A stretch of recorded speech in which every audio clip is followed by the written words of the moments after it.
Welcome to Sai शिक्षा संस्थान। आज के क्लास में हम एक्सरसाइज 4.4 का सारा क्वेश्चंस करेंगे जो काफ़ी इंपॉर्टेंट है। हम लोग क्वाड्रेटिक इक्वेशन का सारा सीरीज बना रहे थे, तो आज इसी सीरीज में हम लोग आगे बढ़ते हैं, जिस एक्सरसाइज का नाम है 4.4 यानी प्रश्नावली 4.4। तो देखते हैं इस तरह के क्वेश्चंस को कैसे सोल्व करते हैं। तो सबसे पहले हम उठाते हैं पहला क्वेश्चन एक्सरसाइज का। एक्सरसाइज 4.1 का सबसे फर्स्ट क्वेश्चन है। पहला में एक में दिया है, एक में 3 क्वेश्चन है। इसमें कह रहा है कि द्विघात समीकरण के मूलों की प्रकृति ज्ञात करिए, यानी मूल की प्रकृति क्या होती है। मूल हमारा निगेटिव है, पॉजिटिव है, या मूल से निकलता है कि नहीं, इसकी हमको देख करके बताना है। और उस मूल का अस्तित्व बताना है कि वो है कि नहीं। अगर है तो ज्ञात करिए। तो सबसे पहले हमें चेक करना होता है कि है कि नहीं। जैसे हो गया 2x² माइनस 3x प्लस 5। इसके लिए सबसे अच्छा तरीका होता है जो हम द्विघात समीकरण निकालने के लिए मूल के लिए जो हमने फार्मूला बताया था।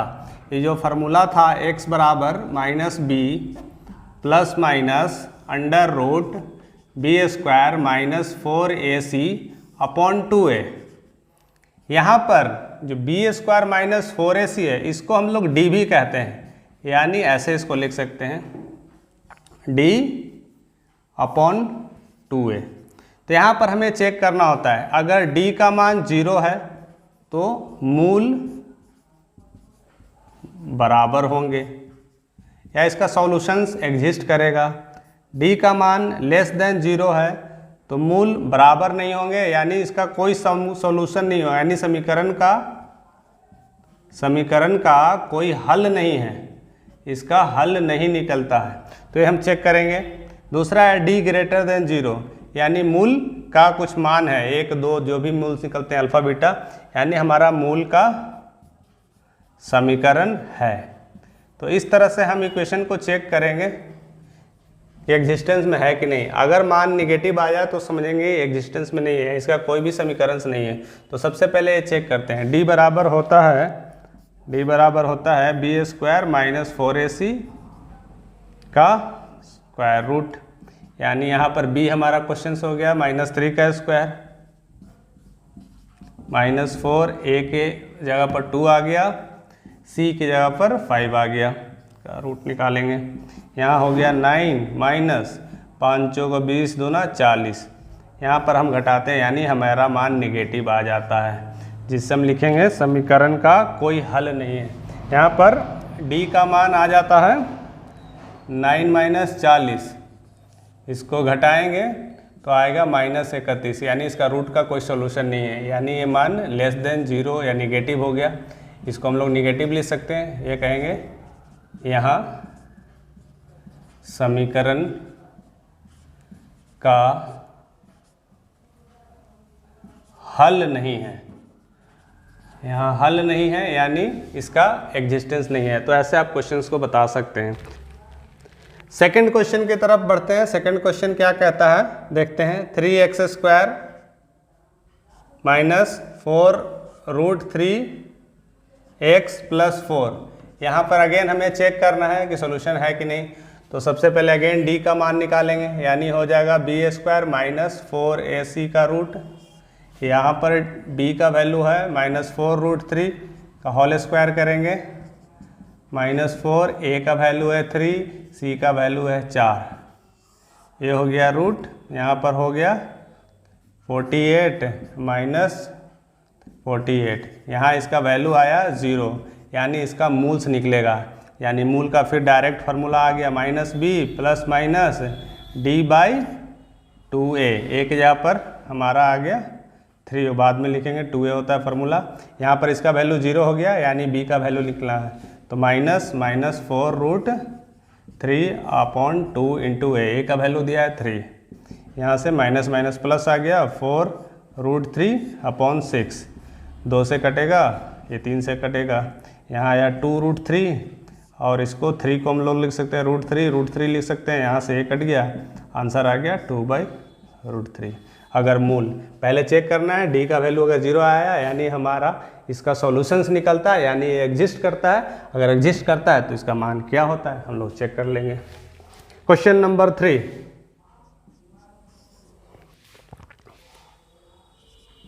2x³ minus 6x plus 3 equal to 0। Again हम लोग डी चेक करेंगे, b² माइनस 4ac का रूट देखेंगे, b हमारा हो जाएगा -6 का whole square minus 4 into a का हो गया 2, 3 हो गया का रूट हो गया, ये हो गया 36 माइनस 4 दूना 8, 8 का हो गया 24, ये हो गया √12।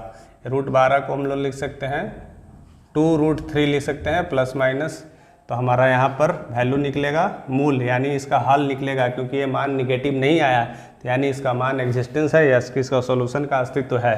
तो अस्तित्व है तो हम मूल निकालेंगे, फिर अगेन फार्मूला से निकालेंगे मूल, -b प्लस माइनस √d/2a। मैंने यहाँ पर √d लिखने का कारण है कि √d क्यों लिखा है, √d का ही मतलब होता है, क्योंकि हम लोग ऑलरेडी निकाल चुके हैं b² माइनस 4ac, तो ये लिखने की ज़रूरत नहीं है, आप डायरेक्ट √d से ही काम चला सकते हो। तो यहाँ पर आ गया -b का वैल्यू आ गया -6 प्लस माइनस √d का मान हम ऑलरेडी निकाल चुके हैं 2√3/2 इंटू a का वैल्यू दिया है 2, ये आ गया 6 प्लस माइनस 2√3/4। इसको हम लोग लिख सकते हैं, एक बार प्लस साइन लेंगे प्लस 2√3/4, एक बार माइनस साइन लेंगे 6 माइनस 2√3/4, यहाँ 2 कॉमन ले सकते हैं तो आ गया 3 प्लस √3/4, इधर हो गया 3 माइनस 2√3/4, 2 कॉमन निकल गया, 2 से 2 कट गया, इधर 2 से 2 कट गया, यहाँ पर आंसर आ गया 3 प्लस √3/2, एक मूल आया, दूसरा मूल आया 3 माइनस √3, यहाँ से कॉमन लिए रूट निकल गया तो आ गया 3 माइनस √3/2। ये 2 मूल्स आ गए, आपके आंसर यहाँ से निकल जाएंगे। तो इस तरह से आप इक्वेशंस को बता सकते हैं कि एग्जिस्ट में है कि नहीं, और इस तरह से अगर एग्जिस्ट में है तो आप सॉल्यूशंस निकाल सकते हैं। आते हैं क्वेश्चन नंबर 2, एक्सरसाइज 4.1 का क्वेश्चन नंबर 2। यहाँ पर क्वेश्चन नंबर 2 में कहता है कि द्विघात समीकरण में k का मान निकालिए जिसके कहते हैं उसके मूल बराबर है, यानी ऑटोमेटिक कर दिया मूल बराबर है, यानी यहाँ पर d का मान 0 होना चाहिए। तो आप डायरेक्ट क्वेश्चन निकाल सकते हैं। कहता है मूल बराबर है, यानी मूल इक्वल्स है, रूट्स इक्वल है, रूट इक्वल है, यानी इसका वैल्यू क्या है, d बराबर b² माइनस 4ac का रूट है। यहाँ से हम लोग लिखेंगे a बराबर है, यानी इसका मतलब है b² माइनस 4ac बराबर 0। अब यहाँ से इक्वेशंस क्या दिया हुआ है हम लोग देख लेते हैं। पहला कह रहा है क्वेश्चन में 2x² प्लस kx प्लस 3 बराबर 0 है। यहाँ से हम लोग वैल्यू लिखेंगे b² का, यानी हो जाएगा k² माइनस 4, a के जगह पर हो गया 2, c के जगह पर 3 बराबर 0, यानी हो गया k² माइनस 12 दूना 24 इक्वल टू 0। यहाँ से आ गया k बराबर 24 2k², ठीक है, b² 4ac k² 24, इसलिए k बराबर 24 का रूट हो गया। तो यानी हो गया यहाँ पर 4 छक 24, 4 गुने 6, यानी हो गया प्लस माइनस 2√6 हो गया। इस तरह से k का मान निकाल सकते हैं। सेकंड क्वेश्चन है उसी में, उसी तरह से k का वैल्यू कह रहा है, यहाँ पर भी दिया हुआ है k x minus 2 plus 6 equal to 0। इसको भी वैसे ही ब्रेक कर देंगे तो हो जाएगा k x² minus 2k plus 6 बराबर 0। यहाँ से अगेन रूट्स 0 है, यानी d बराबर 0, यानी b² माइनस 4ac बराबर 0। यहाँ पर b का स्क्वायर का वैल्यू करेंगे, यानी -2 का होल स्क्वायर माइनस 4, a का वैल्यू है k, c का वैल्यू है 6 बराबर 0। यहाँ से हो गया value 4k² minus 24k equal to 0। यहाँ से k कॉमन ले लेंगे, 4k कॉमन ले लिया, हो गया k माइनस 6 बराबर 0। यहाँ से आ गया हमारा सॉल्यूशन k बराबर 0 और k माइनस 6 बराबर 0। यहाँ से k बराबर 6 मिल गया। इस तरह से k का मान निकाल सकते हैं। अगर क्वेश्चंस में के का मान कहे, अगर रूट्स दिया द्विघात समीकरण में, तो ऐसे टाइप का क्वेश्चन को आसानी से सोल्व कर सकते हैं। ये हमेशा एग्जाम में पूछा जाता है, या ऑब्जेक्टिव में पूछा जाए या सब्जेक्टिव में अगर भी पूछता है तो 2 नंबर का पूछता है। तो नेक्स्ट क्वेश्चन की तरफ बढ़ते हैं। क्वेश्चन नंबर 3, ये क्या कहता है क्वेश्चन में? क्वेश्चंस अगर आपको समझ में आ जाता है तो बहुत ही आसान है, इसमें आपको बिल्कुल पढ़ करके लैंग्वेज समझना होता है। तो हम लोग देखते हैं कि लैंग्वेज क्या कहता है। कहता है क्या एक ऐसा आम का बगीचा बनाना संभव है जिसकी लंबाई चौड़ाई की दुगनी हो, यानी लंबाई कह रहा है उसकी चौड़ाई की दुगनी है। तो कैसा ऐसा कह रहा है कि इस तरह का कोई भी बगीचा बनाना संभव है जिसका ऑलरेडी क्षेत्रफल दिया हुआ है। तो हम लोग चेक करेंगे कि संभव है कि नहीं। अगर कहता है संभव है तो उसकी लंबाई और चौड़ाई निकालें। तो हम लोग पहले मान लेते हैं, जैसे बनाते हैं क्वेश्चन। माना कि बगीचा है जो बगिया है, बगिया की चौड़ाई मान लिया, चौड़ाई को x मान लिया, और इसकी लंबाई है, जो बगिया की लंबाई है उसको हम लोगों ने मान लिया 2x है, क्योंकि ये दोगुना है। अब क्वेश्चन में दिया हुआ है कि उसका क्षेत्रफल दिया हुआ है 800। तो यहाँ से क्षेत्रफल का फार्मूला होता है लंबाई गुने चौड़ाई बराबर हो गया 800। यहाँ से लंबाई हमारा 2x है और चौड़ाई हमारा x है, बराबर 800 है। ये हो गया हमारा 2x² माइनस 800 बराबर 0। 2 कॉमन ले लेंगे तो हो जाएगा हमारा क्या, x² माइनस 400 बराबर 0। यहाँ सबसे अच्छा तरीका है कि निकालने का, यहाँ पर d से निकाल के हम लोग चेक कर सकते हैं, d बराबर b² माइनस 4ac करके निकाल सकते हैं। लेकिन यहाँ पर वैसा कोई इक्वेशंस नहीं है, ज़्यादा टफ इक्वेशंस नहीं है, तो हमें कोई दिक्कत नहीं होती है। यहाँ पर चेक कर लेंगे d का मान पॉजिटिव आता है या 0 आता है, तो हम लोग कह सकते हैं कि ऐसा बगिया बनाना आसान है। तो यहाँ पर बिल्कुल साफ साफ दिख रहा है x का मान निकल जाता है, तो इसमें ज़्यादा कुछ करने की ज़रूरत नहीं है, यहाँ उस तरह से चेक करने की ज़रूरत नहीं है। तो हो गया यहाँ से कम x² बराबर हो गया 400, तो x बराबर हो गया 400 का रूट, यानी आ गया 20। ये हमारा 20 सेंटीमीटर, अगर सेंटीमीटर माने हैं तो सेंटीमीटर में हो जाएगा, और मीटर में माने हैं तो मीटर में हो जाएगा। तो यहाँ पर हमारा वैल्यू निकल गया, लंबाई और चौड़ाई दिया हुआ, अगर मीटर में दिया हुआ तो मीटर में होगा, अगर नहीं दिया हुआ तो नहीं, हम लोग मान लेते हैं। अगर यहाँ पर ऑलरेडी क्षेत्रफल दिया है मीटर² तो हम लोग मान लेंगे कि मीटर में है, मीटर को ऐसे इंडिकेट कर सकते हैं। तो यानी हमारा आ गया ये मीटर में आंसर। यानी x हमारा क्या माने थे, चौड़ाई, तो यहाँ पर ये हमारा चौड़ाई बराबर हो गया x मीटर, यानी हमारा 20 मीटर हो गया। इसलिए लंबाई बराबर कितना हो गया, 2 × x, यानी 2 × 20 बराबर हो गया 40 मीटर। तो इस तरह से बगिया की चौड़ाई और लंबाई हम लोग बता सकते हैं। तो ये क्वेश्चन बिल्कुल आसान है। आइए नेक्स्ट क्वेश्चन की तरफ देखते हैं। क्वेश्चन नंबर 4, ये क्या कहता है? इसमें भी वही सारी चीज़ें हैं, आपको बताना है। कह रहा है कि यह चेक करके बताना है कि वर्तमान और उसके बाद वर्तमान वाई निकालने के लिए पूछ रहा है। तो इसमें क्वेश्चन क्या कहता है? कहता है 2 मित्र की आयु का योग 20 वर्ष है। 2 मित्र है जिनकी आयु का योगफल 20 वर्ष है। कहता है 4 वर्ष पूर्व उनकी आयु का गुणनफल 48 था। तो यहाँ पर मान लेते हैं सिंपल, पहले मित्र की आयु मान लेते हैं। पहले मित्र की आयु x मान लिए, दूसरे मित्र का हो जाएगा, क्योंकि दोनों मित्र के आयु का योगफल क्या है, 20 है, तो मान लेते हैं 20 माइनस x, तो दोनों का निकल गया। अब क्वेश्चन में कहता है कि 4 वर्ष पूर्व, 4 साल पहले इसकी आयु कितनी होगी, x माइनस 4, और उसकी दूसरी वाले फ्रेंड है उसकी आयु कितनी हो जाएगी, 20 माइनस x जो था उसमें से 4 साल पहले चले गए, और उस दोनों का गुणनफल कहता है क्वेश्चन में कि 48 था, तो 48 लिख दिया। तो अब यहाँ से देखो हमारा क्वेश्चन बहुत आसान हो जाता है, सेट हो जाता है। ये हो गया 20 में से 4 गया हमारा 16 माइनस x बराबर हो गया 48। यहाँ से हम मल्टीप्लाई करेंगे 16x minus x² plus 4x, यहाँ पर हो जाएगा माइनस 64 और माइनस माइनस प्लस 4x। इसको 48 को भी इधर लाते हैं तो आसान हो जाएगा हमारा काम, बराबर 0। अब यहाँ पर हो गया माइनस x² पहले लिख दिए, इस 16x और प्लस 4x हो गया 20x हो गया, और ये 48 और 64 हो गया, 8 4 12 का 2 हासिल 1 हो गया, और 6 5 11 1 12 हो गया, 112 टोटल हो गया 112 बराबर 0। फिर से आप कैलकुलेशन देख ले सकते हैं, गड़बड़ नहीं होना चाहिए, अगर गड़बड़ हो गया तो फिर आगे का सॉल्यूशन गड़बड़ हो जाता। हासिल 1 6 4 10 1 11, यानी हमारा का बिल्कुल करेक्ट है। अब यहाँ पर माइनस को कॉमन ले लेते हैं तो हो गया एक्स स्क्वायर माइनस 20x था 20x, ये हो जाएगा प्लस 112 बराबर 0।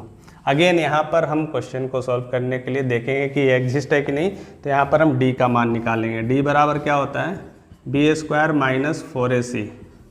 यहाँ पर क्वाड्रेटिक इक्वेशन है, इसलिए हम चेक करने के लिए हम लोग d का सहारा लिए थे। इससे पहले वाले क्वेश्चन में वो चीज़ें नहीं थी, इसलिए करने की ज़रूरत नहीं पड़ी थी। तो यहाँ पर निकालेंगे बी स्क्वायर यानी माइनस बी का whole square minus 4ac a1c है 112, 400 माइनस 448, यानी ये मान निगेटिव आ गया 48, यानी इसका वैल्यू है निगेटिव। इससे पता चलता है कि d का मान निगेटिव है, यानी इसका कोई भी सॉल्यूशन एग्जिस्ट नहीं करेगा। अगर सॉल्यूशन ही एग्जिस्ट नहीं करता है तो हम इसे नहीं बना सकते हैं। तो ये एक्सरसाइज का सबसे लास्ट क्वेश्चन है, 4.4 का सबसे लास्ट क्वेश्चन हमारा F5 है। इस क्वेश्चन में भी यही चीज़ें कह रहा है किसी भी एक पार्क दिया हुआ है, पार्क की परिमाप दिया हुआ है और उसका क्षेत्रफल दिया हुआ है। तो पूछता है कि अगर ये सब सही है तो ये संभव है ऐसा अगर बनाना जिसकी पार्क की परिमाप और ऐसा क्षेत्रफल अगर इतना दिया हुआ है, अगर फिक्स करके दिया हुआ है, जैसे क्वेश्चन में दिया हुआ 80 मीटर अगर इसकी परिमाप हो और क्षेत्रफल 400 मीटर हो, तो ऐसा पार्क बनाना संभव है कि नहीं। अगर संभव है तो उसकी लंबाई और चौड़ाई बताइए। तो देखते हैं कैसे बनाएंगे। तो अगेन हमें माना कि एक मिनट थोड़ा, माना कि पार्क की चौड़ाई हमारा x हो गया और पार्क की जो लंबाई है इसको हम लोग y मान लेते हैं। तो परिमाप दिया हुआ है क्वेश्चन में, परिमाप हमारा दिया हुआ है 80 मीटर दिया हुआ है। तो परिमाप का फॉर्मूला होता है 2 गुने लंबाई प्लस चौड़ाई, यानी लंबाई प्लस चौड़ाई। ये फार्मूला आपको आना चाहिए। तो यहाँ से लिख देंगे 2x plus Y is equal to 80, यानी 80। यहाँ से 2 से कट गया 40 हो गया। यहाँ से x प्लस वाई बराबर आ गया 40। यहाँ से हमारा y बराबर निकल गया 40 माइनस x। दूसरा क्या दिया हुआ है, हमें हिंट दिया हुआ है, दूसरा में हिंट दिया हुआ है इसका क्षेत्रफल। तो क्षेत्रफल बराबर दिया हुआ है 400 मीटर, यानी इसका क्षेत्रफल होता है लंबाई इंटू चौड़ाई, बराबर हो गया 400 हो गया। लंबाई हमारा चौड़ाई दिया xy, तो लिख देंगे xy बराबर 400। यहाँ से x लिख देंगे और y का वैल्यू हम यहाँ से लिख देंगे। y बराबर हम ऑलरेडी निकाल चुके थे, 40 माइनस x बराबर हो गया 400। अब इसको मल्टीप्लाई कर देना है, 40x माइनस एक्स स्क्वायर बराबर 400। अब इस सबको उधर ले जाते हैं तो हो जाएगा x square minus 40x plus 400 बराबर 0। यहाँ से अगेन चेक करें कि ये संभव है कि नहीं। तो यहाँ पर हम लोग d का मान निकालेंगे, यानी बी स्क्वायर माइनस 4ac का रूट निकालेंगे। तो यहाँ निकाल के चेक करते हैं कि क्या है, आता है कि नहीं।